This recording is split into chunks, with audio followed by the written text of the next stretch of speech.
এই জন্য দুধ খাবি আর। এত বড় ছেলেকে দুধ খাওয়াতে তোমার লজ্জা করে না? আমি দুধ খাবো না, বিয়ে করবো। আচ্ছা ঠিক আছে বাবা চুনু, দুধটা খেয়ে নাও, ঠান্ডা হয়ে যাচ্ছে।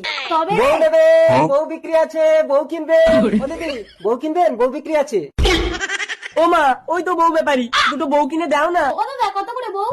এটা 500 টাকা আর এটা 50,000। रुको जरा। কেন দুটোই তো মেয়ে, একটা 500 একটা 50,000 কেন?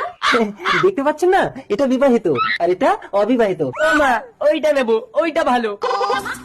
না রে চুনু, ওই বিবাহিত মেয়েটা ভালো, ও সবকিছু জানে, রান্না বান্না। হ্যাঁ গো। দূর হলো কি চারি। ও মা, আমি ওইটা নেবো। এই তোমাকে কেউ নিচ্ছে না, তুমি যাও। এর দাম 50,000 টাকা। অবশ্য একটা ফেসিলিটি আছে, কোনো জিনিসের বদলে আপনি এটা পেয়ে যাবেন। কেমন জিনিসের বদলে অদল বদল করেন দাদা? কুচি কুচি। মানে এই ব্যবসা করতে করতে আমার নিজেরই বউটা বিক্রি হয়ে গেছে। আপনি যদি আমার সংসারটা করতেন, আমি ওটা ফ্রিতে দিয়ে দিতাম। ও মা, ঠিকই তো আছে, বাবা যদি অন্য বিয়ে করে সংসার করতে পারে, তুমি কেন পারবে না?